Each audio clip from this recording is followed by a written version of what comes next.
Well, everybody, we are down to the last speaker of the day, our keynote speaker. His presentation is a little bit longer than the others, and we'll have question and answer on the back end. Our next speaker is one of the long-standing celebrities in the world of UFO research.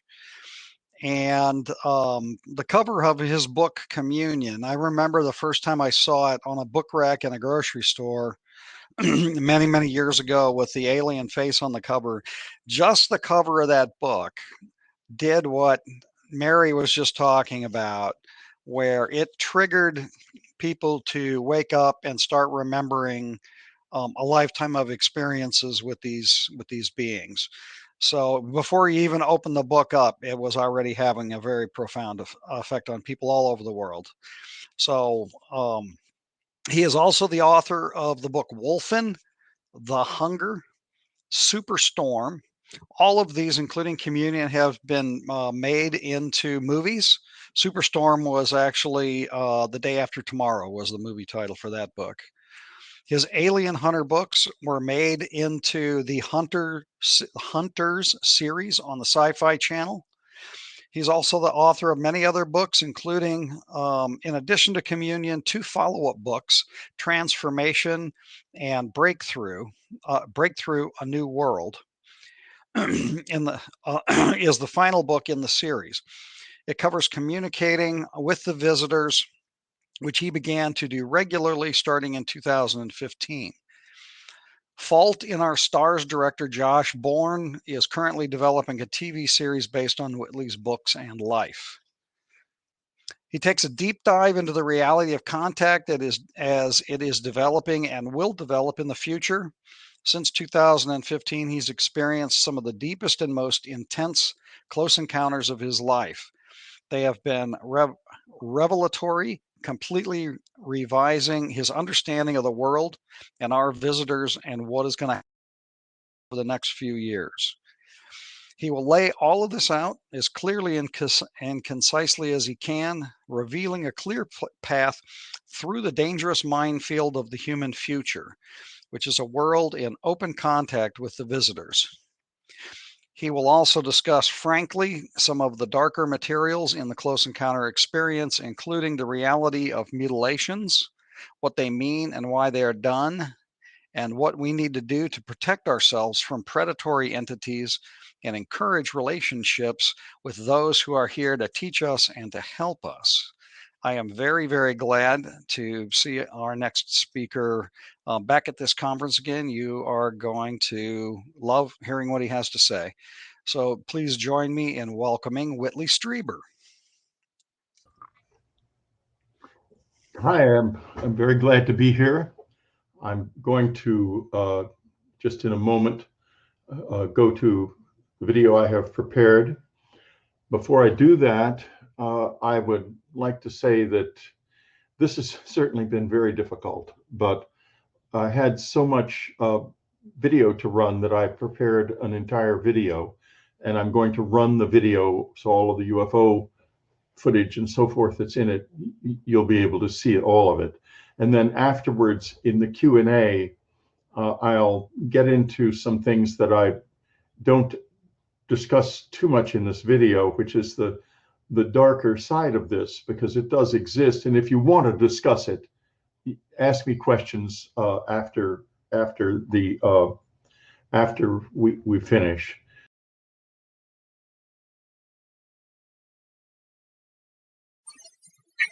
Hi, I'm Whitley Strieber, and I'm very glad to be here today. What I'm going to do today is to first talk a little bit about the situation in the world, which is changing very rapidly and has a lot to do with UFOs, or what we now call UAPs, unidentified aerial phenomena, because we don't know if they're even objects. We simply know they are something that we can detect in the air. What the U.S. government is probably going to release sometime in late June or perhaps July. There's been some indication that there'll be a delay on this release. There's even some indication that some of the agencies involved are stonewalling, and I'll talk about why that might be in a moment. I'm also going to go through some UFO video that's authenticated, and a lot of it you won't have seen. One of the videos is particularly extraordinary, made by a friend, Steve Neal, who is a longtime abductee like me, and he made this through a Celestron telescope in Camarillo, California, in Thanksgiving of, I believe, 2008. And it was it's the only video I know of in the public space ever made through a Celestron. And when you see it, it's going to blow your mind. Not because it's so perfectly clear, but of what happens. It's mind-bending, and it tells us one thing we're going to be talking about. We don't know what's going on here. Okay. Well, it looks like Russia is about to attack the Ukraine. The Chinese are rattling their sabers over Taiwan. We have all kinds of crazy weather. And now the UFO phenomenon appears to be finally coming to a head. And I don't know if you're aware of this, but in terms of the abductee community, I don't think it's going to be good news. I hope that this won't happen. But there are indications that they're going to try to debunk the whole abduction phenomenon in the process, saying it's all false memories. I'm not going to go into why I think that may happen, but it may, and we'll see. The reason it would happen is that the government can't control it. There's no way they can do a single thing about the visitors coming into your and my bedrooms. And that is why I think this has been, all of it, kept so secret for so long. Now the secrets are beginning to come out, and they're going to have to do something about us close encounter witnesses, because this stuff happened to us. I have an implant in my left ear that you can feel. I know how it works. I use it all the time. And it doesn't have necessarily all that much to do with aliens, but it has an awful lot to do with communicating with the dead, like with my wife. So what could be going on here? Aliens, the dead, all connected together? Well, we'll talk about that in a little while. But first, let's go through some UFO video. There is a lot of really remarkable video out there, some of which you've never seen, some of which you may have seen. I'd like to start with what is at this moment the most carefully authenticated and totally clear picture of a UFO ever made. It's the Lake Coite image from Arenal, Costa Rica, taken by a survey plane at an altitude of 10,000 feet in 1971. The object is about 8 feet across, I believe, and is flying some distance below the airplane. The plane was on a routine mission. They didn't see the UFO at the time, and it was only recognized afterwards. The image is now in the Costa Rican National Archives because it's not secret. They don't have secrecy in their country. In fact, they don't have an army either. In any case, look at this thing. You can see, if you look closely, you can see something coming out of it, behind it. It's trailing some kind of exhaust. But it's not an aerodynamic object. It's not flying. It's like the Tic Tacs. It's like the other UFOs you'll see. It's moving some other way through the air. And that other way is also probably part of the reason for the secrecy. It's assumed that this is some kind of mastery of gravity. And that is, of course, the absolute holy grail of any weapons, anyone interested in building weapons on planet Earth. And you can be sure the Russians, the Chinese, the Americans, and the British, and probably also the French, are terribly interested in this technology and would love to acquire it. I don't think they have. I don't think if they had acquired it, our world would be the way it is, because whoever had acquired it would have made quick work of all of their enemies in one way or another. Now, this next one is the Agadia, Puerto Rico video. This was also taken by a plane. It was a Customs and Border Patrol plane on April the 25th, 2013 at about 9:30 at night, 9:25 at night. And it was observed on infrared and picked up on radar in a nearby airport. And what you're seeing here is an object which is just a few feet across and flying at about 80 miles an hour. At one point, it goes under the sea and comes back out again. It splits in two and is then gone. It is completely incredible. And not just a question of how did it work? How did it go underwater? How in the world did it split in two? Well, let's look at another video that'll maybe give us a hint about this. This was taken in 2003 during a massive UFO and abduction incident in the Okanagan in the Valley in British Columbia. It was taken by a witness off his back deck in broad daylight. And if you look now, we've slowed this down. It was a very brief video. The only thing we've done is we've duplicated each frame 7 times so that you can actually see what's going on. There's no CGI or funny business at all. This is the video as it exists. I believe it's the clearest UFO video existing in private hands and probably among the clearest ever made. But look closely at it. Let's look at it again, in fact, and you'll notice that it's somehow pliable, or the metal isn't stiff. It's moving somehow before it dashes away. Now, the Agadia object split in half. And could this object split in half too? I don't know, but it doesn't seem to be stiff metal. There is something else going on here, something that is really very far beyond where we are at this point. Now let's look at a couple of, first of all, I'm sorry, I wanted to talk about one of the abduction stories.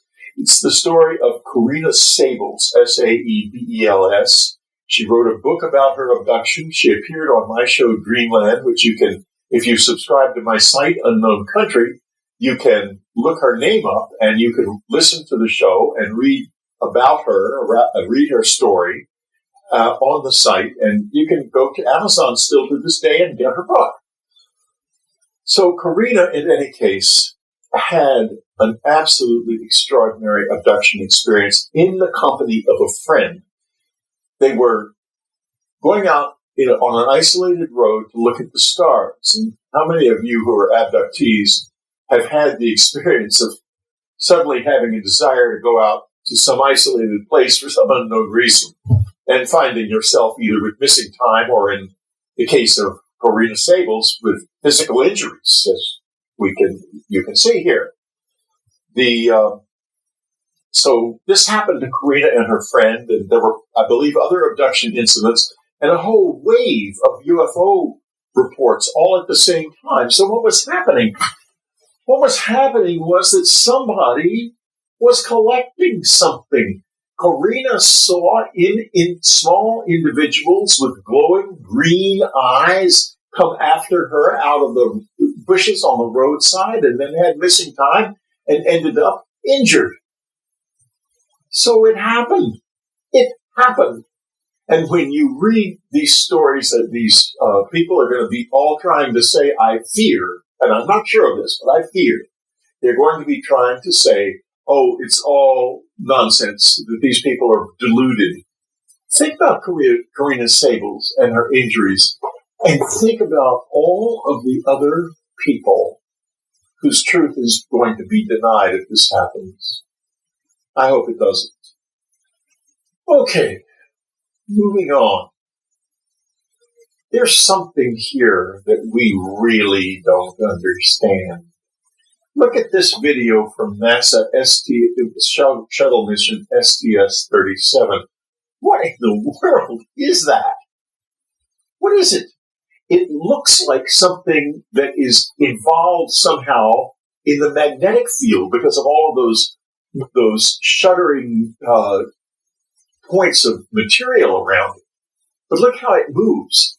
It moves with a kind of what I would describe as a clarity of motion that is utterly unlike anything we have. Nothing we possess moves like that. Now, STS-48. Okay, STS-48. We had a lot of UFO activity that the shuttles used to report when they were flying. This one was an exceptionally large amount of UFO activity, and it was never explained in any way by NASA. In fact, I showed it to an executive from NASA who looked at what you're seeing now and said, I don't see any UFOs. And I said, well, what are those objects in the video? He said, I don't know. I said, then they're unidentified. He said, yes, but I don't see any UFOs. And I thought, he can see, physically see, there's no question about that. The blind spot isn't in his vision. The blind spot is in his mind. Now, that's ending. Leslie Keane and Ralph Blumenthal broke open broke off the lid in 2017 when they published the Tic Tac video. And that changed everything in the New York Times. And things are still changing. Will the visitors come closer? Well, I hope so, because I think that there is no other way that the line will really stop unless they make it stop. Okay, let's talk now about the Steve Neal video. This video was made in Camarillo, California in, I believe, 2008. Steve is a longtime close encounter witness and a close friend.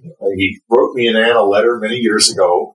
There's one of those letters Ann put aside and said, we're going to get in touch with this one. And we got in touch with, she was amazing in that respect. She got in touch with Lori Barnes and Raven Dana that way and others.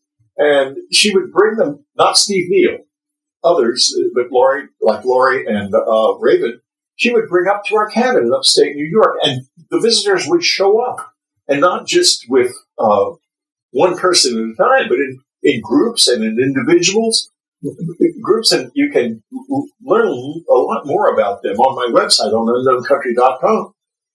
It's an amazing story, and these people have told it very clearly. Their stories are very clearly told in A New World, the book about my last UFO-related book on Amazon. You can pick it up as an Audible read by me. You can pick it up as a paperback or a Kindle. And I think also a hardcover. And it goes into what happened at the cabin and names names. That doesn't happen very often in the abduction phenomenon. People are afraid to have their names published for good reason. There have been divorces. People have been fired. I'll tell you this. The last social group you can safely bully and laugh at in public and scorn openly is the abductee community. We are the last of the last. You can't do that to people with religious, no matter what their religious background is, their race, their beliefs, anything. You'll get called out. But if you do it to an abductee and laugh at him or laugh at her publicly, you'll be applauded still. I think that's a shame. I think that's a real crying shame. Anyway, let's get to Steve's video and I'll quit kvetching. But in the world I live in, kvetching is very much a part of it because, boy, I mean, we abductees have been oppressed long enough. And it's got to stop. And I think it's just about to get, my fear is just about to get worse. I hope my fears are unfounded. Anyway, so Steve's out there in Camarillo, and why is he there with the Celestron telescope with a video camera attached? Well, it's because this UFO has been showing up over Thanksgiving for 5 or 6 days over Camarillo for years now, 4 or 5 years at the point that he made the video. So he's out there trying to get an image of it, and he did. Now, what it looked like in the sky with the naked eye was a big star, and it would eventually suddenly wink out, flash out. In the telescope, you see something very different, don't you? Look at that thing. And you can hear his surprise. Whoa, whoa, whoa, as it blows up. This is not a UFO. Whoa, whoa, whoa. This is an object meant to be seen. It's meant to be observed, meant to be noticed. But who wants it noticed? Who put it there? How did they do that? How is it underpowered? It's not under any known form of power, but it's moving and moving fast. And then it explodes, leaving the remnant of it still intact and moving off and disappearing. We don't have a rocket like that. And why would we do it? My wife Annie used to say that we are meant to look up at this. It's a theater in the sky. And that's exactly what it is and what it has been. We have been meant to look up at this for a long, long time. Somebody is trying to change us, I think. And it is not so easy as landing and walking up and shaking somebody's hand. Obviously, or they would have done it. Now, I spent a long time thinking that this was something less material than I think it is now. I believe that there is a very real possibility that there are aliens, literally aliens, physical aliens here from other worlds. But I don't think that they have the same relationship to reality that we do. The reason I think that they're here now, and was not sure of that before, has to do with an event that took place some years ago when it was discovered that such a thing as a wormhole could actually exist. And not only could it exist, it would be more likely to exist between this universe and the parallel universe than it would between one part of this universe and another. Now, why is that true? It's because a parallel universe would intersect with this universe with a very thin layer of something between them that we don't yet understand. But opening a hole in that layer, however briefly, might be something that could be done without an enormous amount of energy. Now, when you look at this universe, think of it as a gigantic, hugely thick piece of iron, and we are moving around on the surface of that iron, and it's gigantic. It's beyond belief. It's so big. In order to get this place and this place to do this, you gotta bend the whole universe. Now, that ain't gonna work. Except apparently it is. And what is so fascinating is that there have been some recent discoveries about wormholes and about materials that can be used in wormholes to create them very briefly so that literally a human body could move through one. Now, if we know this now, somebody who can make something like the Agadia UFO or any of the things that we saw might be able to walk from one part of the universe to another with a single step. In other words, when an abductee wakes up and sees a visitor in their room, as I have had that experience, and so have a lot of you, that visitor might have just stepped across 1,000 light years right into your house from goodness knows where. I find that extraordinary.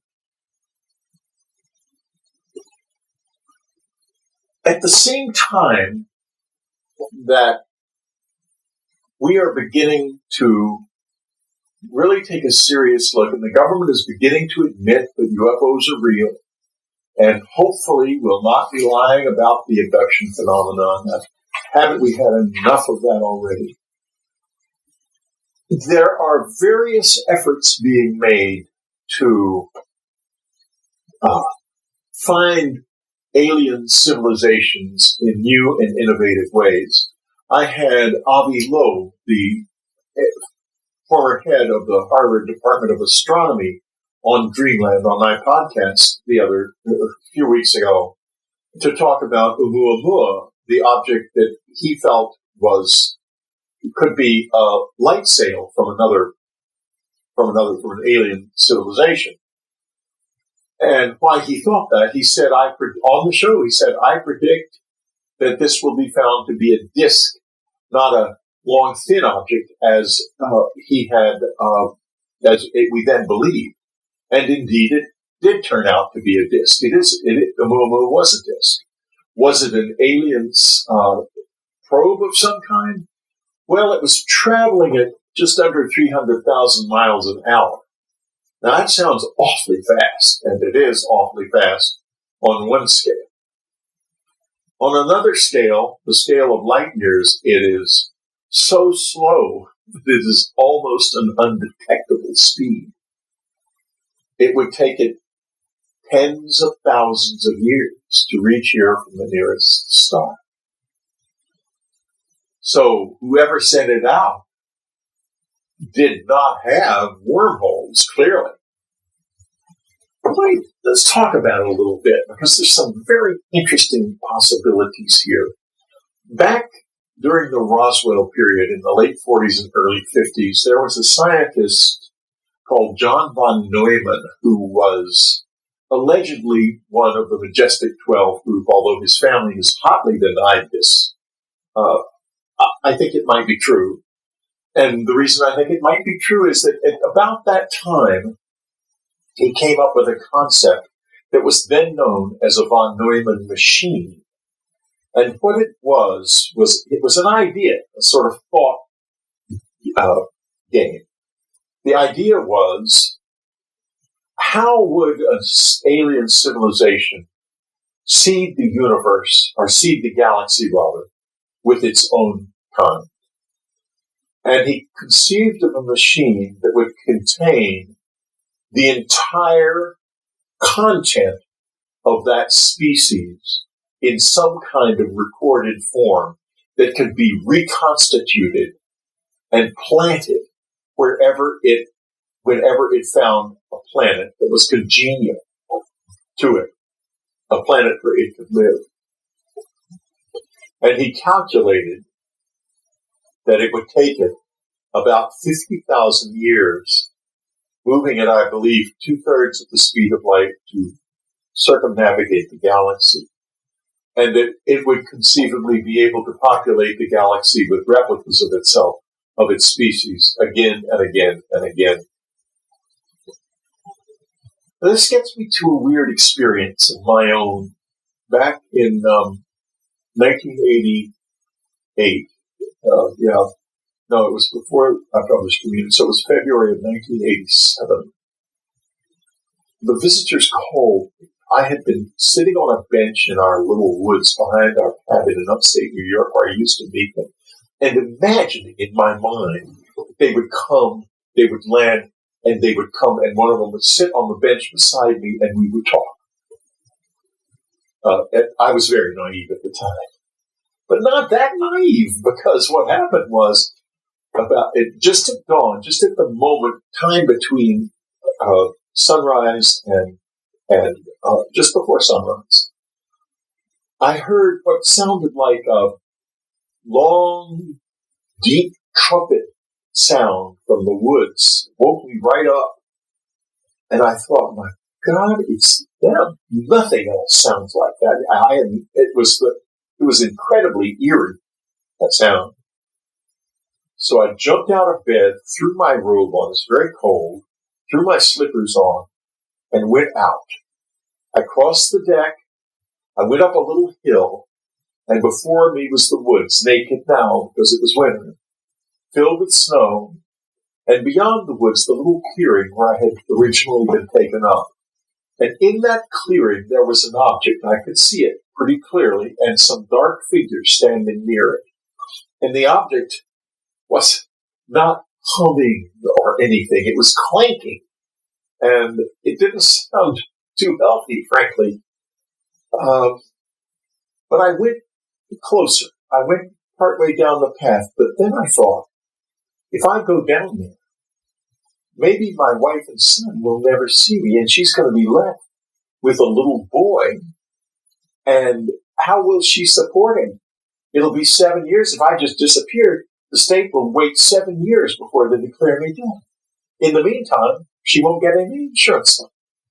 So what will she do?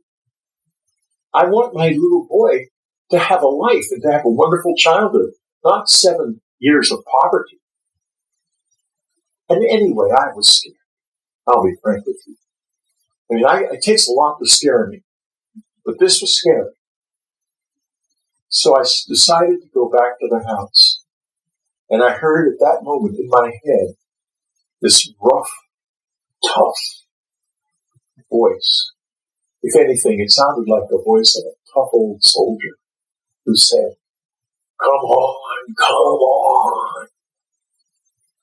Well, that did it. There would be no further coming on. I turned around and I went back to the house. Now, this gets back to John von Neumann's idea in a funny way, but listen up. I put my hand on the doorknob on our porch, across the deck, put my hand on the doorknob, and as soon as I put my hand on the doorknob, I heard from above the woods behind me 3 cries. They remain to this day the 3 most extraordinary sounds I have ever heard. They were perfect in the sense that I would guess that if you had made a recording of them and looked at that recording under an electron microscope, you would find that the sound stopped on a single line of electrons on that tape. This was in the days of tape. It was that precise. But, in other words, it was machine precise. But it was also the most emotionally deep sound I have ever heard in my life. I will never, for a moment, forget that sound. A cry of sadness, of immense depth of feeling. What was I hearing? What was that? It would function like a machine, but sound like the most emotionally complex being you could have possibly imagined. What would that be?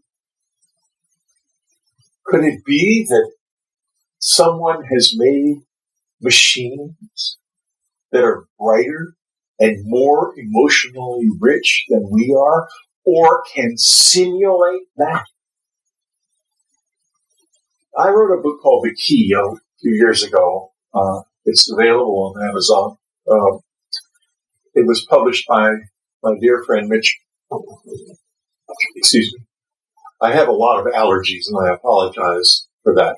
It was published by my dear friend Mitch Horowitz in the days of Tarcher Penguin. Unfortunately, Jeremy Tarcher passed on, and when he passed on, his imprint at Target and Penguin was thrown out because it wasn't making enough of a profit. And so there's no more Target Penguin. In any case, fortunately, before that happened, Mitch published The Key. In The Key, the master of The Key talked about intelligent machines. And we're going to be living with intelligent machines very soon. We already are to some extent. But he talked about these machines, and he said an interesting thing. He said, if I was an intelligent machine, I would deceive you. And the visitor phenomenon is so complex, so contradictory, and so full of deception. You have to wonder what we're actually dealing with.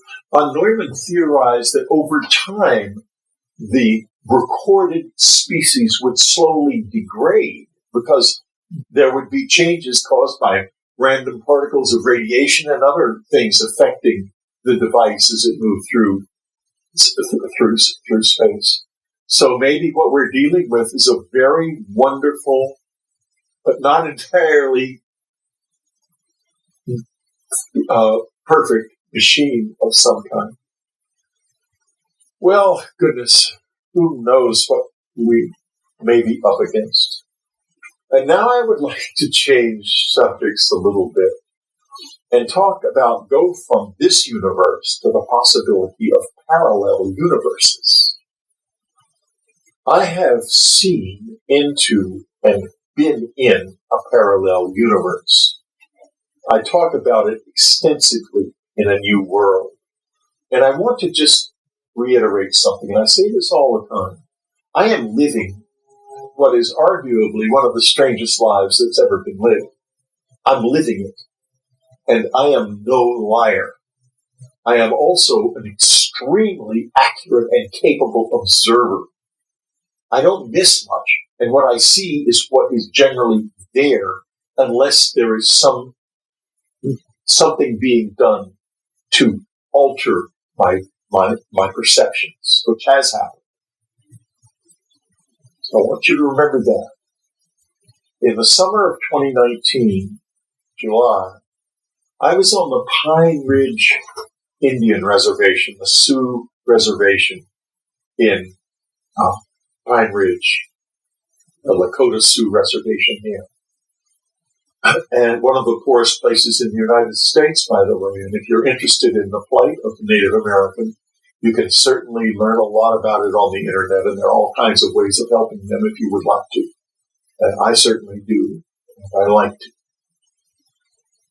In any case, I was being driven around. It's a big reservation and very poor, because the Indians were given wonderful land, but it's worthless. There's hardly any grazing land on the reservation and hardly any land where you can even plant things and grow things.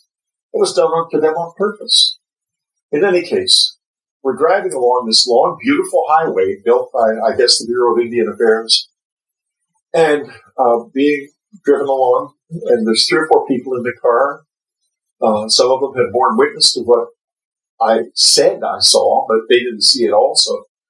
And I'm sitting in the front seat, I close my eyes, put my head back, and to my astonishment, I don't see darkness. In other words, I don't see the dark I see right now behind my closed eyes. I see clouds going past. I open my eyes, and then I see the top of the car, the ceiling of the car. I close my eyes, and there's the sky again. What could be going on? So I sit forward, and I close my eyes, and I see an entire different world. It's still the same place, still the Lakota Sioux Reservation at Pine Ridge, but the road is no longer a beautiful 2-lane graded road. It is an old rutted road, and when this big SUV stays on the highway, and the rutted road goes off down a hill because it's following the contours of the land, it feels to me like the car has taken flight. When I get out, if I close my eyes and look at the ground, I see details, stones, little flowers, all kinds of details that are a lot like what is in this world. But when I open my eyes, I see different details. This continues on for 3 days. 3 days. Now, what was going on? Well, that gets me to an extraordinary story. Kathleen Marden published a book about abductions. And in this book, she tells a story that gets to the nature of the visitors and also the nature, the deepest secrets, I think, of possibly this whole experience that we call the encounter with the unknown. In the book, there is a story of a man who had a little private airport. And I don't know I don't fly. I have flown with people with private planes, and there are lots of little private airports around you don't even know about. In any case, it was not a big airport, and he lived in a little apartment in the hangar and at his airport and charged people to land and take off there to rent planes and so forth. That was his business. One night he saw, or I believe it was an afternoon, he saw a UFO at the end of his runway. And he was stunned, of course. Went away. And he began to try to attract it by putting glowing light tubes out on the runway and flashing laser pointer and stuff. And they began to come back. The UFO came back regularly. Then one night, he was biting off more than he could chew, I can tell you. I could have told him that right away. In any case, one night he wakes up and he hears something in the hangar moving around. He gets up and he looks down into the hangar. And there are these little beings, what you and I would call grays, walking around in this hangar. And, a UFO on his runway was really cool. A bunch of aliens walking around his hangar. No, that's not good. So he guns himself up. And he's sleeping in bed a couple of nights later. And he wakes up, and there is this alien standing at the foot of the bed. He grabs a gun and shoots it. It explodes into a lot of yellow kind of goo, which he never gathers, unfortunately. But that's an old story. It makes abductees look like liars, but I can assure you something controls this very carefully. And there was no way he was ever going to get that kind of hard evidence. Not yet. Hopefully sometime, but not him and not them. Anyway, he is then haunted by the ghost of this thing. Now, what is haunting him is the visitor. The body, I think, and I say this, I believe in communion or transformation, and I think I was dead on right about it. They put on bodies like we would put on scuba gear in order to move through this level of reality. This is not where they are from. They could be from a parallel universe, as I was describing a moment ago. They could be the dead or something else, because I do know this. They are connected with the dead. Because, like Annie said, my wife said one day she came out of her office after reading, she read thousands and thousands of letters over the years. She came out of her office and she said to me, this has something to do with what we call death.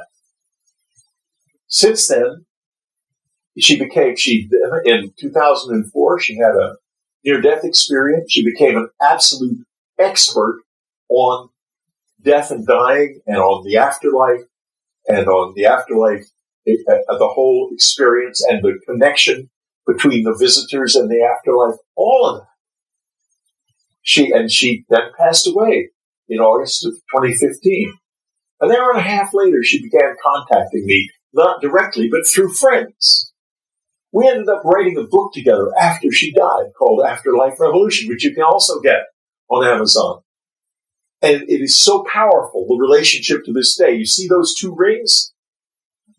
That is symbolizing the fact that this marriage isn't over. This marriage isn't over. And no marriage that you want to continue needs to end with death. Annie and I work together all the time. We work together at a specific time of day, 3 o'clock in the morning. It's known in some yoga practices as Brahma Muhurta time. It is the time when you can gain knowledge in a state of meditation. I've been doing a meditation called the Sensing Exercise, which you can find out about on my website, for 50 years. And he did it too, based on material we learned in something called the Gurdjieff Foundation, founded by an Armenian mystic and scholar, G.I. Gurdjieff. I am active in the foundation to this day. It has been the core of my whole life, and including my relationship with the visitors. So, in any case, here we are with this situation. It's not just aliens from another planet opening a hatch and coming out and shaking hands with Mr. President or whatever, or getting shot up by the Air Force, which happens to, I fear. In any case, it's something else. It's something to do very deeply with the relationship with the universe, between any conscious being in the universe, and we are only partly aware of that relationship. Let me give you another example of what I'm talking about. Back years ago, before the internet, those dear days of relative peace, I say nostalgically, of course, World War II and World War I happened before the internet, and probably neither one of them would have happened had there been an internet, but that's another story. We're liable to be at war with, or Russia's liable to invade the Ukraine any day now, and if you're hearing this in April, or then it could happen any day, and if you're hearing it in June, it may already have happened if it's going to. In any case, she came out of her office, after she did that, we were discussing this and discussing the relationship between people would see the dead with the visitors. It happened at our cabin. Lori Barnes, who was Anne's secretary and also a long-time close encounter witness, was walking one evening one afternoon at the cabin, and suddenly there on the road stood her brother.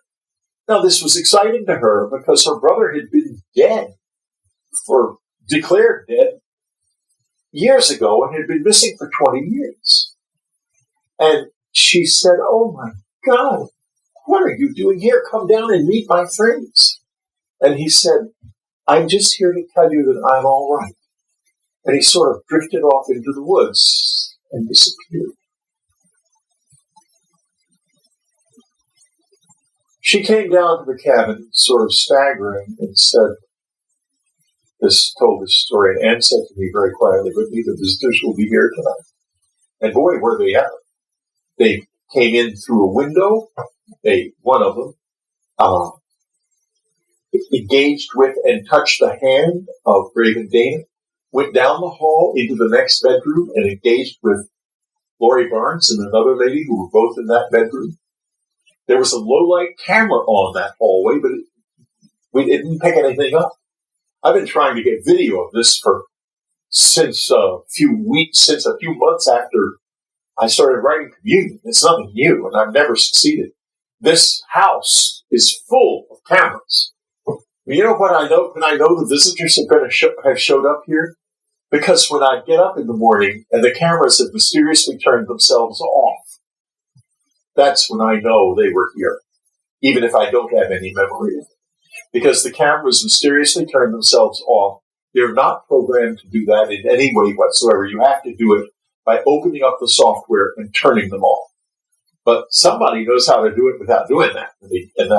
So I'm not looking for a video. I'm always hopeful of it. I thought I'd gotten some the other night, but it turned out, unfortunately, to be me. I'm more bald on the back of my head than I had realized. And I thought, oh my God, look. I thought, oh no, it's not an alien wearing pajamas. That's you old fool. That's just the back of your big bald head. Anyway, so no video yet. Let me tell you this story that I'm kind of roundabout getting to. And I'm going to go back to the guy with the airport in a few minutes.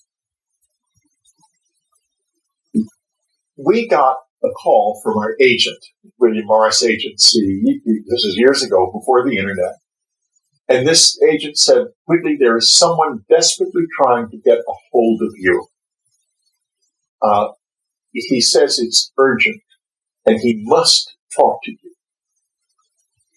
And now this is my agency. This man had done so much research that he had found out who my literary agents were, which was not public knowledge at the time at all. He must have worked hard to find that. So I thought to myself, I'm very open. I'm not going to push people off. Of course I'll talk to him. So I got his number and called him. They gave me his number and I called him. And he said, Mr. Strieber, I want to tell you a story, and I want to know if anything like this has ever happened to anyone else. This is the story he told. He was an FAA inspector. He and his wife were in the living room with their old dog.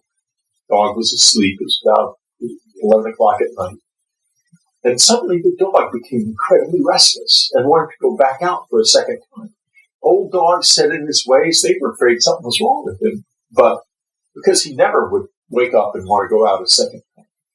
But the wife leashed him up and took him out, opened the front door, and saw a huge ball of light fly across the sky and disappear behind the trees. So they lived in a forested area. And she called to her husband, I just saw a plane going in on fire. You're going to get a call shortly. At that moment, their little boy came running, their 7-year-old came running down the stairs, crying out, Mommy, Daddy, Mommy, Daddy. Jeffrey, made up name. I'm not going to say his real name. Just was in my room, and he was with these little men, these little blue men, and he said to tell you that he was all right.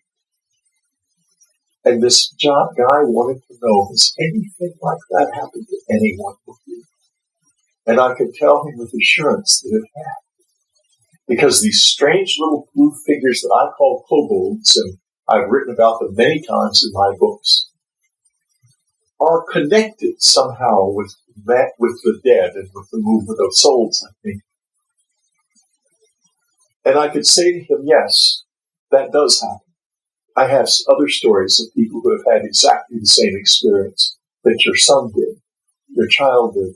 So I think that you can reasonably believe that your other boy is still in some way with us. Now, why did I say that? Because the other boy, the older boy who the young one had seen, had died in an auto accident the week before. That's how big this experience is. That's why my latest book about this is called A New World. Because it's about a new world. It's not about UFOs flying around and a few military people telling us what to think. I'm sorry. That's not what it's about. This is about human life at its highest level, at its most provocative, its most extraordinary. It is about the soul and the future of man. It has very little to do with governments trying to pull strings and make puppet stands. Very little. And everything to do with you and me and our direct face-to-face confrontations with the unknown. Now, let's go back to the airport. And what happened after this event was that this haunting drove this man insane, and he was about to be committed. This is a sad story, so get ready. The only person in his family who believed him was his mother. And she believed him because she, with him, had seen at the end of the runway another world. Sounds familiar, doesn't it? And I'm going to draw these two things together just before we finish. Seen another world, and in that other world they saw a grassy plain with woolly mouths standing on it. In other words, were they seeing into the past? I don't think so. I think they were seeing into the same parallel universe I was seeing it into. I think it's a parallel universe in which the Ice Age has not ended. It's not the past. Now we're going to shift to the National Institute for Discovery Sciences ranch in Colm Kelleher, and an incident that happened there that he reports in his book about the Nids Ranch. And it's now very famous, of course, because it's been all over the television and so forth. Robert Bigelow no longer owns it, but he bought it and gathered together a group of scientists. I'm fortunate to know many of them, most of them, in fact, and had them go to the Nids Ranch and spend time there and try to figure out what was going on. I could have told them that nobody realizes this. If you look carefully at the geography, you'll find that ranch is in a big sort of basin, brown basin. And I have a feeling that if you knew what to look for, you might find the remnants of some kind of a signaling device in that basin that is very different from what we think of as signaling devices now. In any case, that's neither here nor there for this story. What happened was this. On the day the ranch was to be taken over by the scientists, and they were driving there, the family was waiting to receive them, and suddenly an enormous wolf came into a paddock with some goats and jumped into the paddock, and they started shooting at this thing because it was going to kill all their goats, they thought. It jumped out of the paddock and ran back down into a marsh and disappeared. And when the ranchers showed up, they were full of this story, of course, of what had just happened. I mean, the scientists showed up. They were full of this story. What had just happened? And the scientists immediately got the equipment, the necessary equipment, and went into the marsh and found the footprints of this creature going out into the marsh and just stopping. They made casts of these footprints and figured out that this wolf weighed 300 pounds. It was not a modern wolf. It was a wolf of a slightly different species that died out in our universe in the Pleistocene, which is called the dire wolf. Dire, I think appropriately, because they were huge and must have been very, very bad news to anyone who came across them. So the scientists who found the fossils named them the dire wolf for that reason. Now, when I was in the parallel universe or seeing it, there was a sense of it was darker and cooler, and the rivers and streams that we crossed were just small in our universe. When I closed my eyes, they were wide and flowing very dramatically in some cases. I've been in that universe since. I've learned to look into it. Unfortunately, I'm always up for an adventure. I might have gotten too scared that morning with those visitors that showed up, but I've always regretted it. But I've thought also somehow they were not intending for me to go down to that UFO. They were intending for me to go back. And they scared me off on purpose so that I would learn It was a communication, not of a different kind, in other words. I didn't mention to you what happened after I got back into the bedroom. Something that I couldn't see followed me into the bedroom. Clearly, I could feel its presence. And then I suddenly found myself walking around among these tall sort of sticks, kind of gliding around. And then I saw what looked like big furniture looming up above me. And then I recognized the furniture. It was my mother's desk that she had in her bedroom when I was a baby. They had plunged me back into the moment I first walked.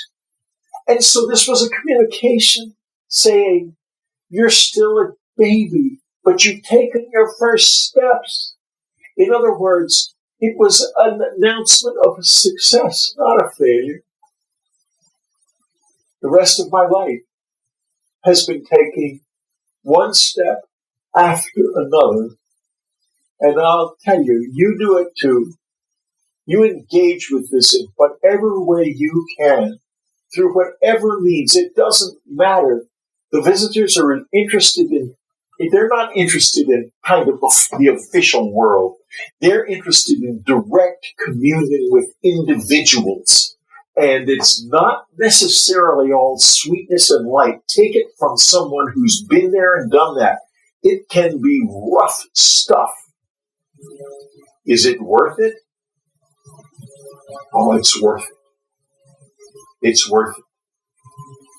Because what hides from us in the dark is the truth, is something truly new, a new world.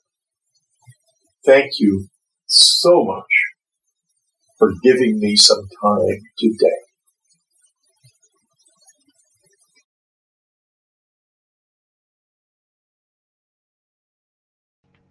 Well, hello, folks. I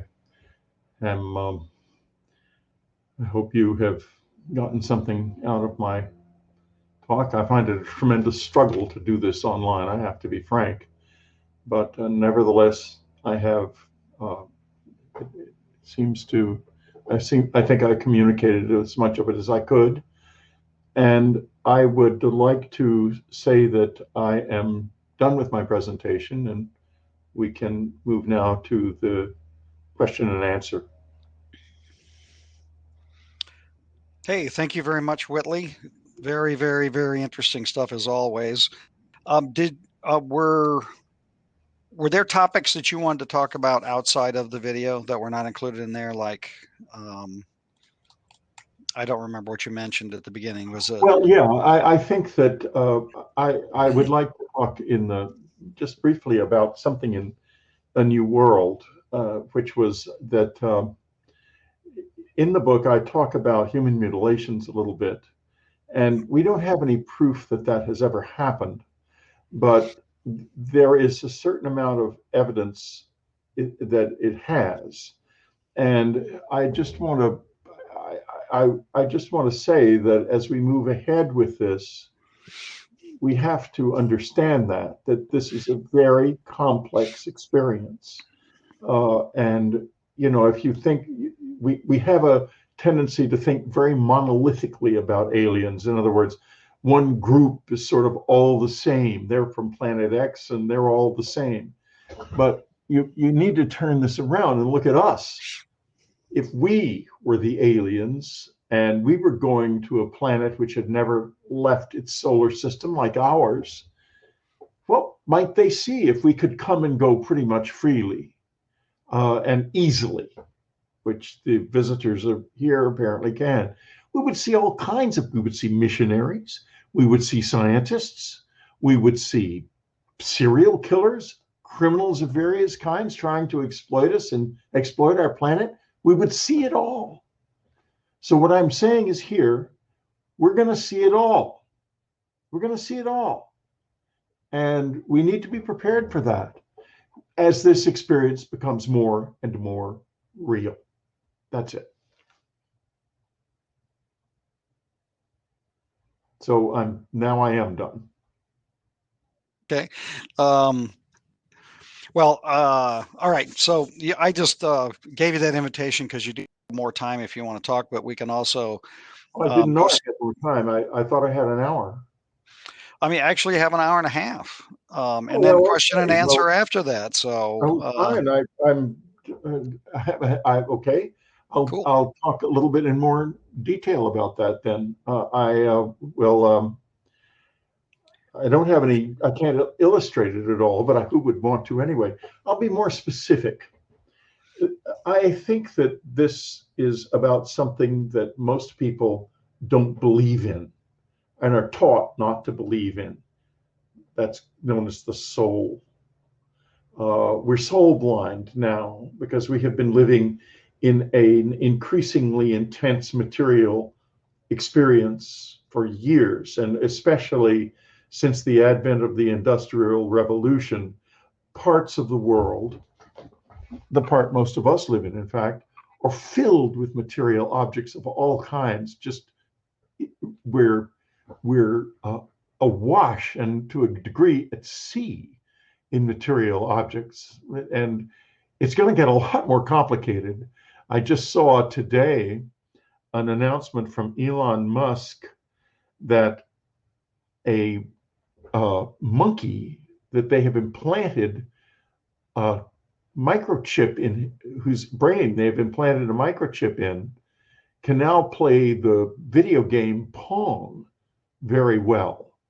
Well, of course, that certainly to someone like me was very disturbing because I can't play any video games at all. I have 3 grandchildren, and the 2-year-old can beat me at anything. So I thought, my God, I don't want an implant in my head, but I would be tempted to just once beat my 2-year-old. All right, now, so what I wanted to talk about was this material about the soul. This experience, the close encounter experience, is primarily about our souls. It's not so much about our bodies. It's about our souls and our relationship with the dead, our own dead, and with the visitors who have no barrier. They have no barrier between the living and the dead. That isn't part of their world. As I said during my presentation, they enter this world like someone putting on scuba gear. This is not their primary focus of their reality. Where our dead live is their primary focus of reality. So people ask, well, has there been an invasion? And they go, well, yeah. I mean, but at the same time, that world isn't. Doesn't have borders like this world does. It's everywhere in a sense. So they've always been there, and that's why some people will say, well, it seems as if they've always been here. Or Jacques Vallée, in his book Passport to Magonia, pointed out that the fairy lore of the past, going back thousands of years, is very like the UFO and abduction lore. And the reason is it's different cultures looking through the lens of their understanding of the world at the same phenomenon, but in different ways. And we're now seeing aliens from outer space because that's kind of where our mindset is at. Now, this gets to the material in the book about the mutilations, because there's somebody here who's not good. There's somebody here who's really does not have our best interests at heart. And I'm going to tell you how to work with that in just a second, because I did learn how to live in a world where my door is open. The visitors come here all the time, and they're in my life. So how is it that I haven't been mutilated? Well, I'll get to that. In any case, there was apparently something that happened. And I say apparently because I have no documentary evidence, and I don't expect to be able to get any documentary evidence of a series of events, of murders, in fact, that took place apparently in Brooklyn in the early 90s. And they were very, very strange. In A New World, there's a dialogue with a nurse that told me what she knew of this, but it was eventually all, the whole thing was closed down by the FBI. In any case, these were homeless people, all of them. And what would happen to them would be their bodies would be found badly injured, pretty on rooftops in places near where they had been hanging out in their homeless lives. It was discovered that they had been first taken underwater in salt water and drowned, and then had had an incision in the backs of their necks and their spines cut. Now, when I saw that, it chilled me to the bone, because the visitors have taken me out of my body a number of times. In fact, Linda Moulton Howe actually saw me when I was in that state once, and there are other people who have too. Because there are conditions apparently under which you can be seen when you're out of your body. I have no idea how to make that work. I went to the Monroe Institute where they teach out-of-body practice. I met Bob Monroe when he was alive, and I did a week-long gateway there, and I learned a lot about what it is, but I can't do it myself. But here's why I think this incision was made. The soul is linked to the body in the spine. If you go way back to the pyramid text in the Pyramid of Unas, which is called the oldest religious text in the world, that's not what it is. It's the last text of soul science, because it talks about how the soul can ascend. Now, when I'm taken out of my body, there will be a shock that goes down my spine, and it feels like there's a kind of uncoupling takes place there, and I just roll right out of my body. I did this most recently about 4 years ago. I was at a conference in Petaluma, California at the IONS Institute, and there was someone there who, for reasons known only to the visitors, they wanted this person to have a certain type of experience. And they also wanted the scientists, most of them, and academics at the conference, most of them fairly skeptical, but open to this stuff to a degree, to have a sort of awakening experience. So we were all in dormitories in these little rooms, and I was in a little room, an individual room. And I wake up, as I said earlier, Brahma Muhurta time, usually a little earlier than official Brahma Muhurta time is right before dawn, but the visitors will wake me up about 3, between 3 and 4. And if you want to know more about that process, you can read about it in A New World, or I think I mentioned an Afterlife Revolution also. They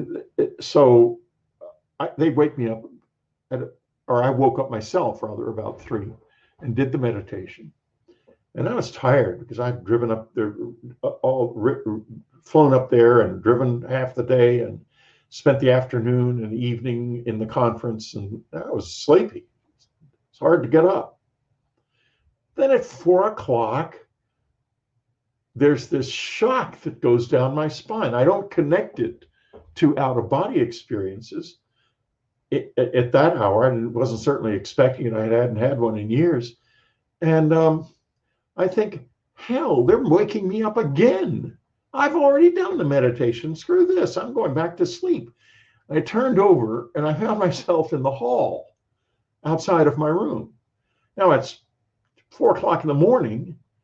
There's nobody who's going to get me back into my room, and the door's closed, and it's one of those with a lock on the handle, and I had my handle locked. Therefore, I'm locked out of the room. And I think to myself, how am I going to get back? I start to go toward the door, and I realize I'm kind of gliding along. And I thought, oh my God, I'm out of my body. They've taken me out of my body. That's what that was about, because I remembered then the other instances of this all were the same. They would start with this unlocking along the spine. Oh, and the 7 chakras are somehow involved, I guess. So I think, well, I've got to wake people up, and I want to see if I can make myself seen by somebody.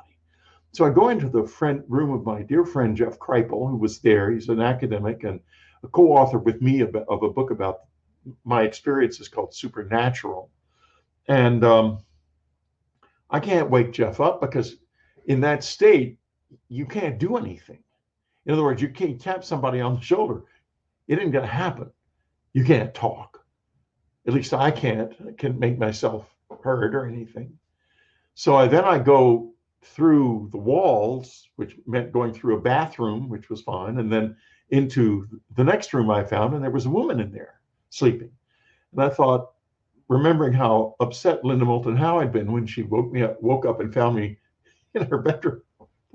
I thought, I can't wake her up, and I don't want her to be awake. I don't want to do this. So I went to the next room, and there was a man there who is known if you've ever read Diana Pasulka's book, American Cosmic, there's a remarkable man mentioned in there called Tyler. This man was there. It was his room, and his eyes were open. And I realized this is for him. And he saw me. And there was an exchange of information. I wouldn't call it a conversation, but I knew it was something directing him toward the good. And he subsequently converted to Catholicism. That's not what I necessarily would do in terms of religion, but it was what he chose in order to find moral ground for himself. And it came out of, I think, to a degree, out of that conversation. I then had the most spectacular OBE experience I've ever had. And it was really, I shot up through the ceiling and went out all the way to the edge of space, and then so far up that I could see the curvature of the earth, and I could see the dawn halfway across the continent. Because it was, then I shot down into the dawn and ended up on what was clearly some kind of a campus. It looked like a school, like a college. And I moved around on it. I got my bearings, and I could see that there was a building in front of me. I went into one building, and it was a class building. There was nobody there. I came out. I saw a young man walking down this road. It was about 7 o'clock, but on a Sunday morning at this point in this campus. And he didn't see me, didn't perceive me in any way whatsoever. So I went into another building, and it was a dormitory.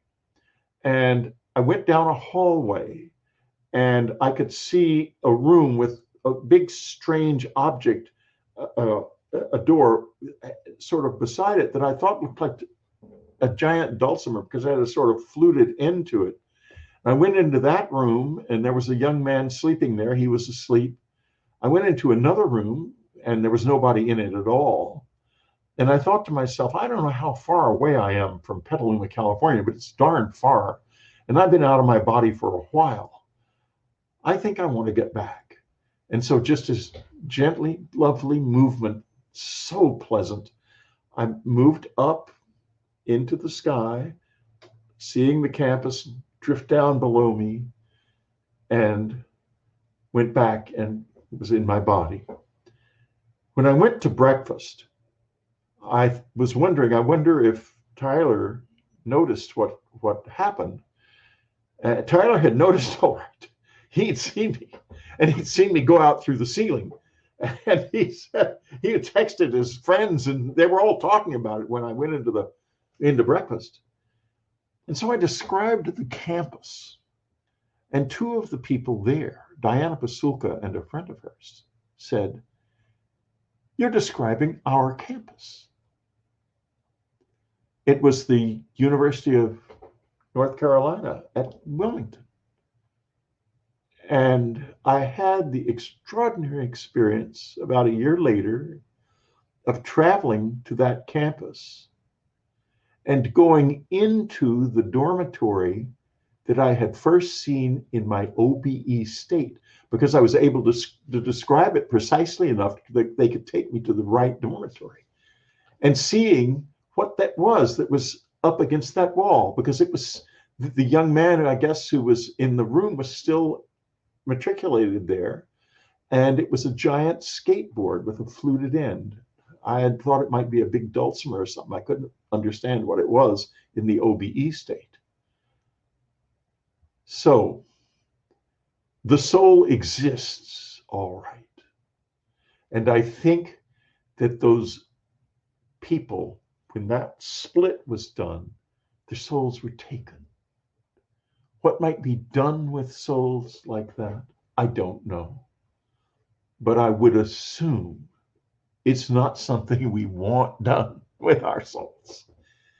Now, how do you change this? How do you protect yourself? And people think all kinds of things, well, sage and all this stuff. Forget it. This is not about the external world. It's about your inner world and the health of your inner world. If it's about any science or anything like that, or any ritual, it's about soul science and soul ritual.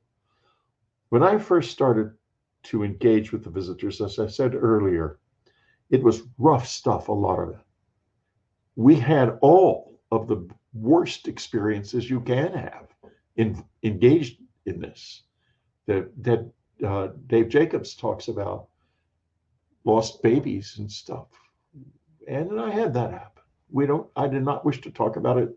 We didn't talk about it during her lifetime, and I don't wish to talk about it now. But suffice to say, Dave's not wrong about that. It does happen, at least as far as I'm concerned. Fortunately, our son grew up and has a beautiful family now, but we did lose a baby, and I'm haunted by that child. Where is that child? What happened? So I think that the soul gathers life. I had a man on Dreamland a couple of weeks ago named Mark Sims, who had he's a scientist, and he had a remarkable experience with an entity he called Tejubar, which turned out to be a human being who had been dead a long time, who wanted to share his body to experience the physical world again. And I think when somebody takes this out of you, they can take your life experience from you and consume it and use it for themselves somehow. And I think that's what happened to those people in Brooklyn. And I don't want that ever to happen to me, and certainly not to anyone else either. Now, from the first few months of my time with the visitors, I was with more than one group. Some of them were the most evil, sinister looking.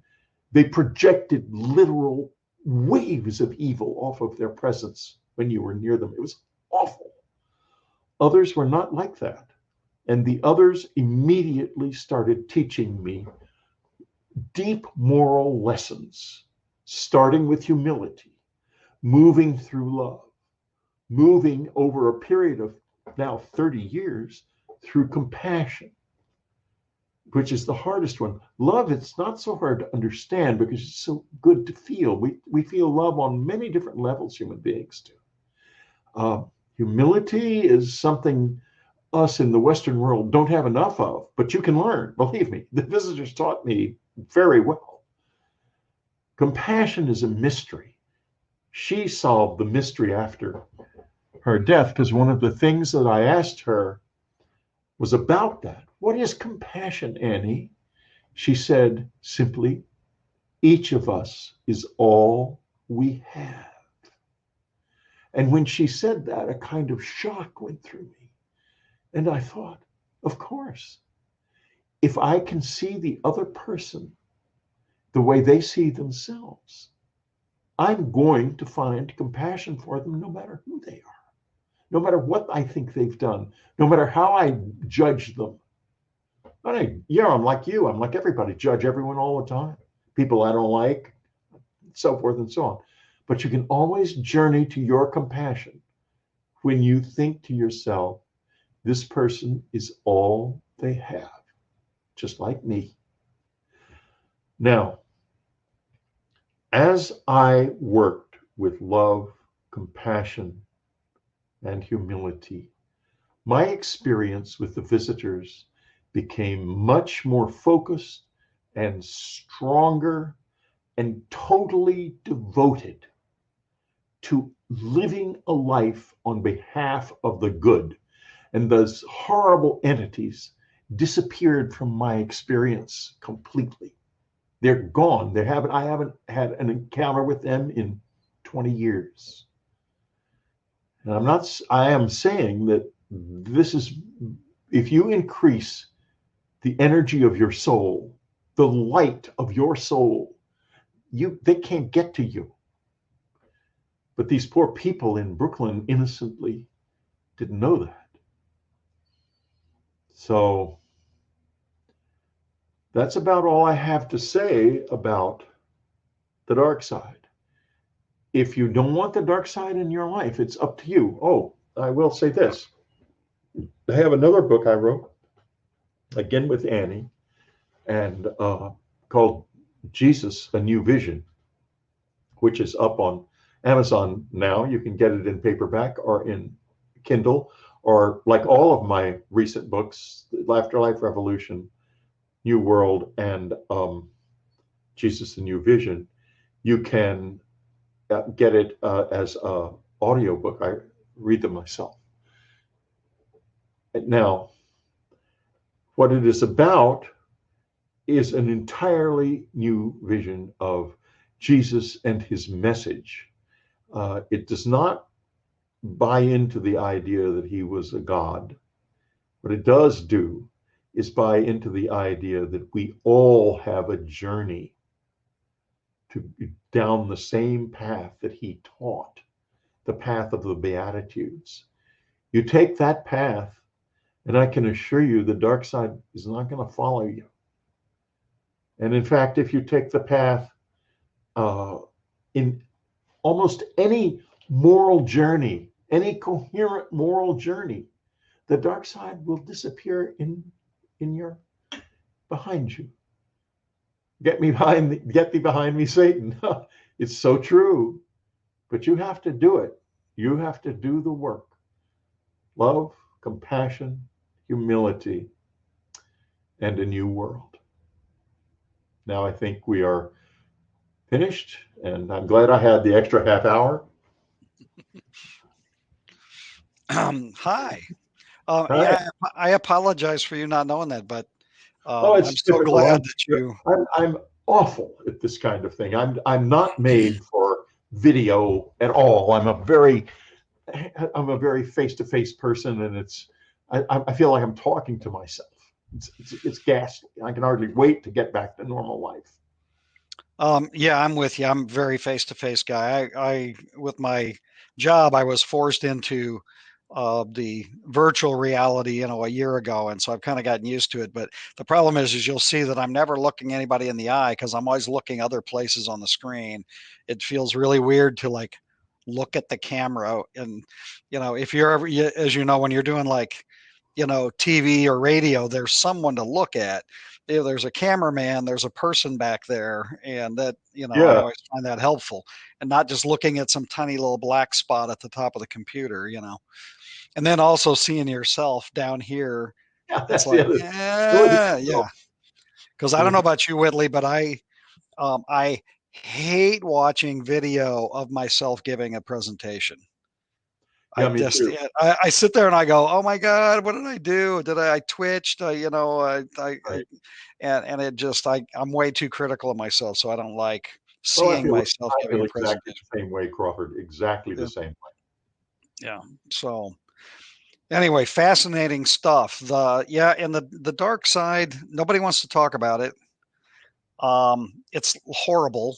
It's sort of like nobody wants to talk about like Satan worshipers doing horrible things. It's just one of those topics that we avoid. And I don't think children. Maybe we shouldn't, but I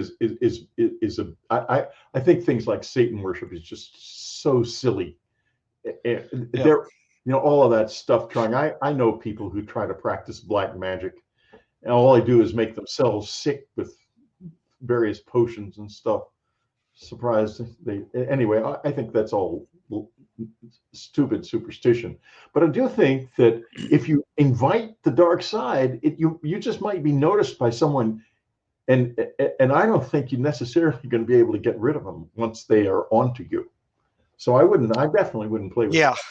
It's funny you should say that, because years ago, um, one of our colleagues from the psychic side of the world or whatever had a particular case in New York City, of a guy who was having a lot of sort of like poltergeist activity, but there was an alien link to this. It was a very, very strong alien connection. She was with the psychic side of this, so to speak, but really weird things happening to him. And she was trying to talk me into working with this guy. And when I looked at everything that was going on, the whole thing just seemed real creepy and evil. And I ultimately made the decision to not get involved with helping or investigating this guy, because I was very much afraid that whatever was doing all these horrible things to him was now going to know about me. Right. And I was like, show up in your bedroom. Yeah, it's like, no, I got a family, I got kids. I don't need that. No. None for me, thanks. Right. You have to work hard not to, as I said, I mean, it is possible to live a life where that really can't happen to you, but it's taken a long time. And really, Anne was a person that couldn't happen to. She was a deeply good person. I think of her as a hidden master. She was in her life. I mean, you would never know that this sort of unassuming woman was actually the spiritual master, but she sure was. And in her afterlife, even more so. So, and she's taught me a lot. Both in life and in afterlife. And one of the most extraordinary and powerful teachings was, I asked her about enlightenment after she died, because it was clear as she passed and immediately after, something very extraordinary was happening. There are signs in Tibetan Buddhism of something called the rainbow body. And all of those signs appeared as Anne passed. And so, I knew there was something very special going on there. And I'd known that before when she was alive too, of course. But she said to me, when I asked her about enlightenment, she said, enlightenment is what happens when there is nothing left of us but love. And boy, is that a powerful life aim, because we are so full of so much stuff. Oh, just the noise. I don't care about any of it. I want to find a center in love. And the visitors are going to follow you with that. You're going to suddenly have allies who want that too. And my experiences with the dark side were monstrous. I'll never forget. One of the things I saw in my bedroom with my wife asleep in bed beside me was it was an entity, big as life. I mean, about 5 feet tall and very dark, and as if it was filled with fire but dark fire. It was some kind of a very, very negative energy flowing out of it. And it looked at me with such hatred. And I, for years afterwards, wondered, what is that hatred about? And it came to me finally in dialoguing with Anne that there are entities who can't rise. We talk in biblical terms of fallen angels, they can't tell the truth. They can't act on behalf of the good anymore. And, you know, there's a terribly important message in the Crabwood Formation in England, which is that crop circle with the sort of alien head on one side and a disc on the other. And the disc has a binary code in it. And when it was decoded, it was found that it said, beware of those who come with false promises. We oppose deception. And that is one of the great keys of my relationship with the visitors. I must not lie. I must not deceive anyone in even the smallest way. They care very much about that. You learn that.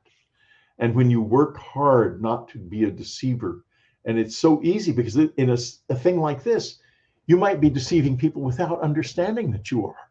You have to really work at it because it's so hard to understand what you're trying to communicate and what's going on. But, you know, you live this way, man, and you eventually, the dark side is behind you. And I hope it stays well behind me. Boy, I don't want anything to do with it anymore. I've had my taste of it. What are your feelings about that being you just talked about, the dark energy being, that they can't rise anymore? Do you think it's possible that they can be, do you think that it's possible that they can be rehabilitated? I don't know. I do know they think they can't. You know, it's a very interesting simile occurs to me. In one of his books, the author C.S. Lewis, who was a deeply religious man, a Catholic, and a science fiction writer in the 30s and 40s, he wrote a number of beautiful books, The Screwtape Letters and Perelandra and Out of the Silent Planet. And I think in Out of the Silent Planet, he talks about an entity that cannot rise, that is simply fallen, that is simply too heavy to rise. And getting back to the pyramid text, it's a set of instructions about how to ascend. And you ascend by filling yourself with lightness of being, with light. Linda Moulton Howe will tell you that she devotes herself to the light every day of her life when she gets up in the morning, and I do too. You know, we want to belong to the light. The light gave us everything. We are part of the light. We don't want to end up with all of our light contained and trapped in that darkness of the being that I saw. And I think that human beings can probably fall that far too. We just don't want to all go that way. Yeah, very interesting. Very interesting stuff. Well, should we go to open question and answer with you? Yeah, absolutely. Okay, so everybody remember to join Whitley so you guys can ask him questions instead of me.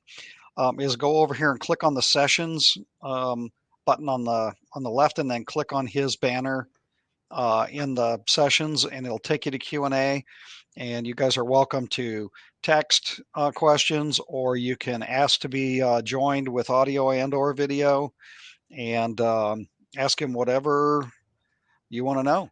Whitley, is it not simply, but if we stick to the meditation and just, you know, I'm like afraid to do it, but yet I want to, is this what we need to communicate with the visitors? And do I need to do more? And how do I avoid being so afraid? Well, first of all, I would love to tell you how not to be afraid, but I'm not going to do that, because I would be saying, implying that I'm not afraid now, but I was afraid for a very long time. And in fact, after Annie passed away, and there began very overt contact, which a lot of it was with her, but a lot of it was with other some of them very, very strange entities. I had to learn all over again not to be afraid, and I just got used to them. And propinquity, familiarity, helps a lot over time. If you're involved in this and again and again and again, and you don't get, nothing happens to you that's adverse. In fact, very much the opposite. You slowly become less afraid. I'll give you an example of one of the things that happens at certain conferences.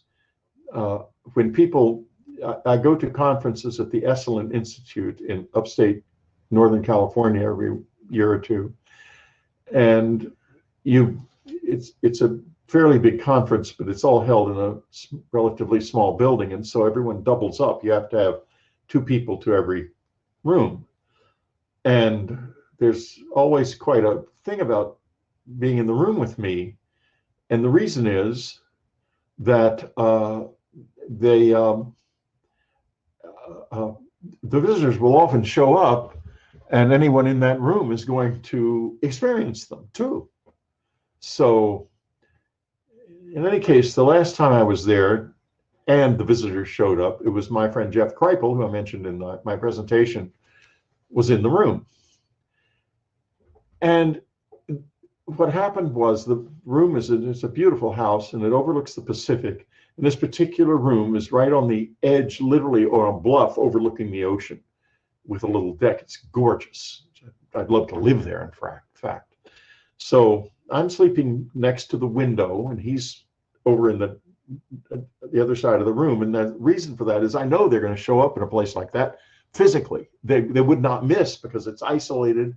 It's right on the sea. It's the perfect moment, a perfect opportunity, and there's going to be a physical interaction. And so that happens in the middle of the night. Now, I was sleeping with my head turned to the right, meaning I was facing the window and the door onto the little deck. The visitor who came blew on the back of this hand. That's one of the ways they do this, is they will blow on me, on my hand or my face or somewhere. That's one of the many ways they wake me up. Some of them are a lot of fun. Some of them are a little rougher, but it depends on how hard they have to try. If they try 2 or 3 times and I don't wake up, then they'll start to get noticeable. Let me put it that way. So I immediately turned my head to the left, and then I realized the individual is standing there on the right. So I turn back, and I have a very brief face-to-face encounter. And it's real hard to do that. And I'm going to tell you exactly why in just one moment. Jeff has a feeling that the whole world is caving in. He hears crashing, and this voice, this inner voice within him says, "Oh my God." Now, why is this reaction? What is this core of the fear that I'm describing here? That I would feel that the visitor would be so careful to avoid having me open my eyes with him right in my face. And that would scare Jeff, even though he was only in the same room, not facing it optically. It's because they come in from outside of time, and we are inside the time stream. For us, everything is always new. And that's why they're here. That's why my book's called Communion. It's about them having the experience of the new again, because they've been outside of time. I think this is a whole species that's basically part of the world of the dead, and maybe many, but we're not. We still have a physical part, and they want to share our newness.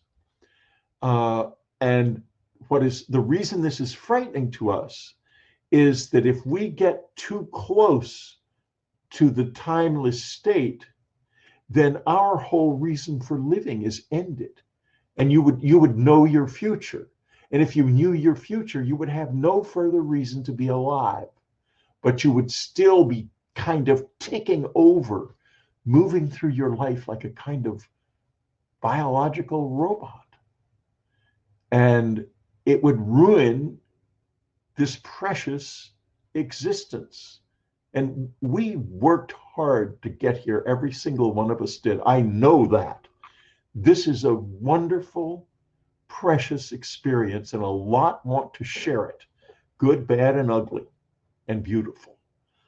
But the core of the fear that you will experience is the fear of being pulled out of the stream of time, just like a little fish being pulled out of the water. When he's pulled out of the water, the world ceases to have any meaning, and he knows a terror of the greatest blackness you can imagine. Then the little fish dies. So that's what you fear. It's what we all fear. And now, understanding that, you will find that the fear is not so great, because you have some understanding, and you also know that you're going to let them sip the tea of your life, but not drink the whole cup, and you'll get along fine. Now, that said, I did not come into contact with the visitors for 15 years after I started doing the meditation. So don't expect anything to happen. We're all consumers now. We expect instant gratification in our culture, but that's not how this works. If a teacher, someone who can teach you, finds you and decides to try, then you will have this. But I know people who have been doing that exercise for longer than I have, 60 years. Maybe some of them, a couple of them have been doing it even longer, if you can believe it. I know one man who started in his 20s and is now in his 90s. And I mean, he didn't do it to get into contact. He's never had anything like what happened to me. So you just have to be persistent and give of yourself, live a good life, and do the exercise persistently, and perhaps you will attract a teacher. If you do, good for you, and I wish you all the best. There is a question in the chat. Am I cognizant of Zeta Talk and Nancy Leader? Thanks. No, I am not. I've never heard of that. Or if I have heard of it, it didn't make any impression on me, so I don't know. Deborah, are you there? Oh my God. Are you on? Did you have a question? Oh, she must have decided not to. I'm sorry. I am here. I just didn't know how to do it all.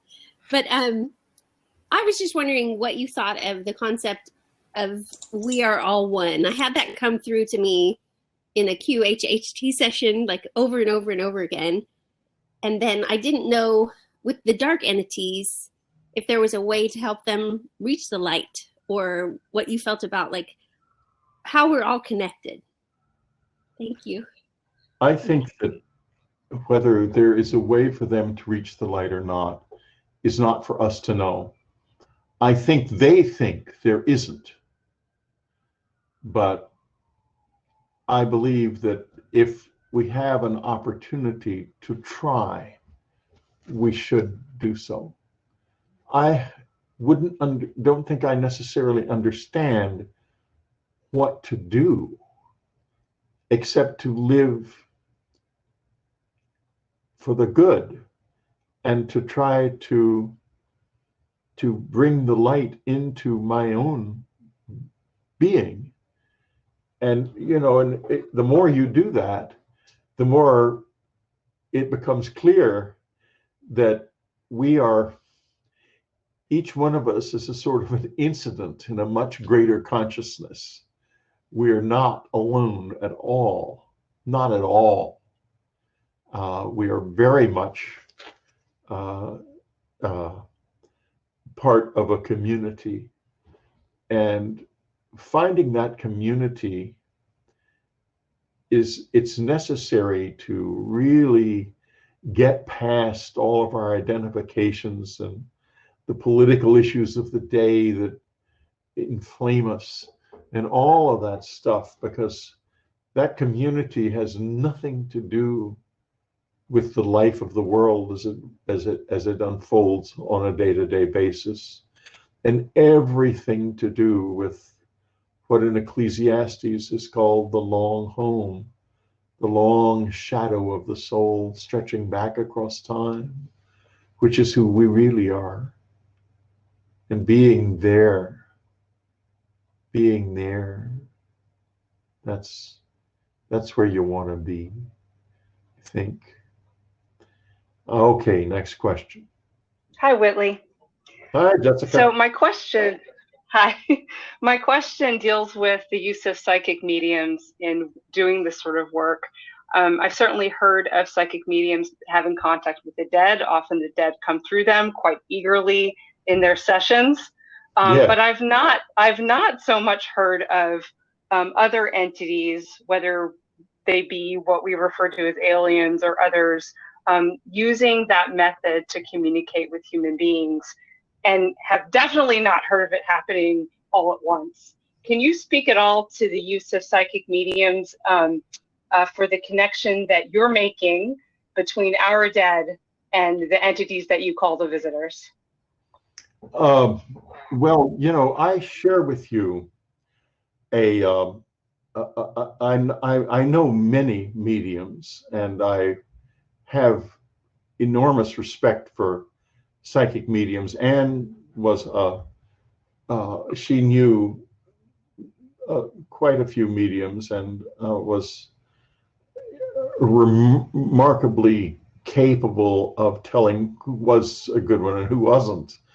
And one medium she knew was called Glynis Mackay, and Glynis was the head of the Spiritualist Church of Australia. And somehow or another, she and Anne communicated with one another.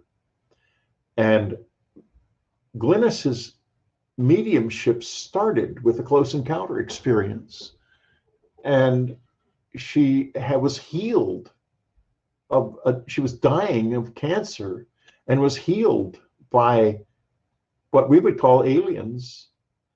And so there was a definite connection there. But when her mediumship occurred, I don't recall her ever mentioning having bringing in non-human entities, although she may have done that in situations I didn't know about. Let me give you an example of how good this medium was. She and her husband came here to LA, and let me do Anne tested her before they really got together.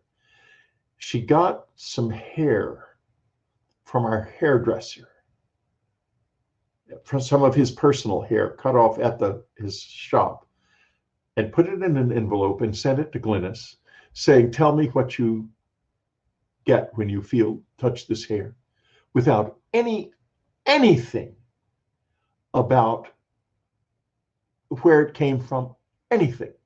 And you understand, the hair was from someone in Los Angeles who Glynis had never heard of. And she was in Melbourne when she received this envelope. So Glynis tells Anne, "I touched the hair and I heard a woman's voice saying, 'Howie, Howie, Howie.'" And so we go back to the hairdresser a couple of weeks later, and Anne tells him the story. And she had told him what she was going to do with the hair, but not who she was going to send it to. She said nothing about that. And she'd said to me on the way, Glynis is a washout because his name is Jay, and not Howie at all. And so we go to the hairdresser, and Anne tells the story, and he goes white. And he says, "Anne, my real name is Howard. That was my sister. She died, and she always called me Howie. So Anne said, well, actually, Glynis isn't a washout at all. She's really, really, really good. And anyway, then we were driving up the Pacific Coast Highway to dinner with them. Once they'd passed Anne's test, and now she wanted to meet, and they came to LA to be with us and to go meet Gary Schwartz in Tucson, who is a master of a psychologist who works with mediums. And we're driving up the highway to this restaurant, and I say to Glynis, her husband and Anne and I are in the car, we're talking about, I said, when do you see the dead? She said, oh, all the time. I said, well, what about right now? And she said, yeah, there's someone with you.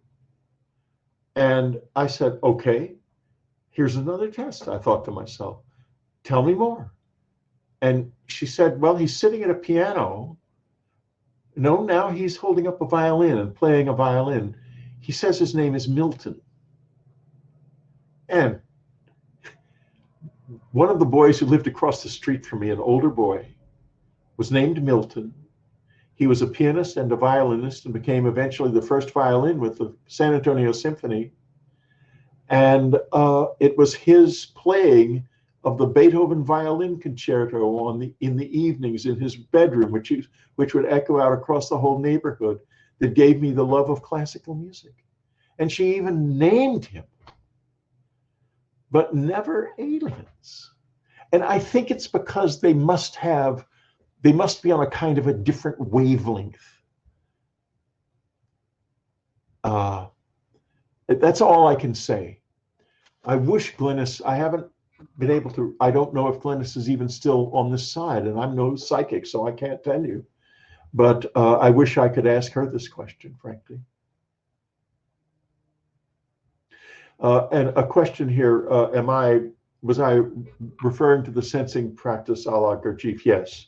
And if you get Madame Jean de Saltzman's book about, and then darn it, the name of it is going to slip my mind. I hope it comes back in a minute.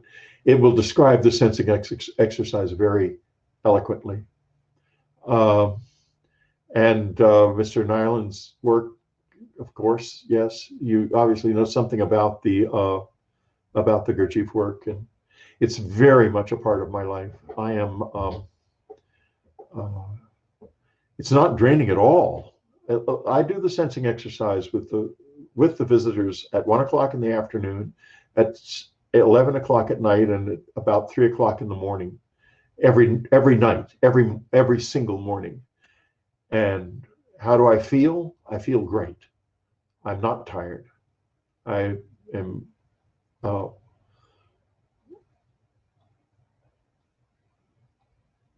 Well, I'm fine, so it's not draining. As a medium, you can connect to an ET or loved one who has died. There is no difference. It's simply consciousness to consciousness, a medium says in the chat. Well, that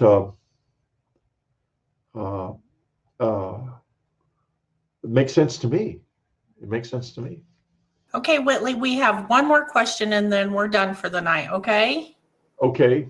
Hey, I had a question about what do you think's going on at the Hadron Collider in Switzerland with CERN?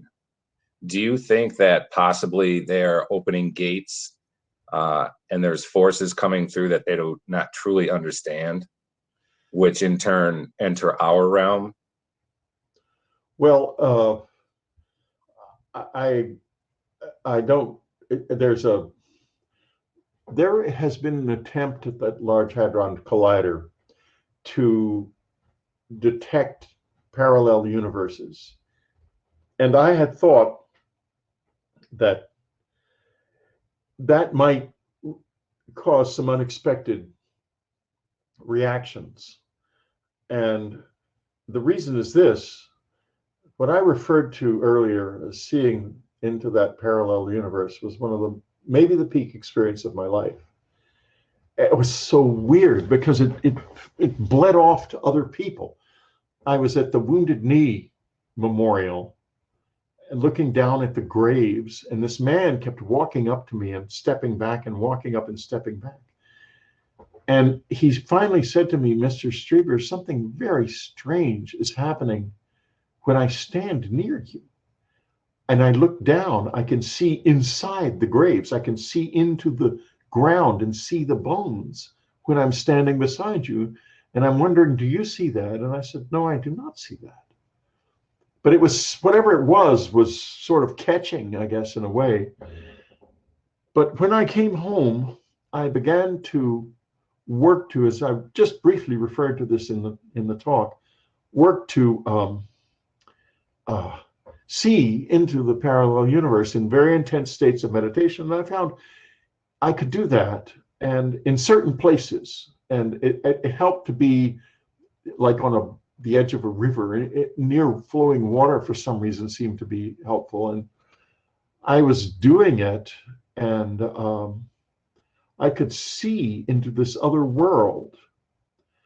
And there began to be what I would describe as hostile reactions.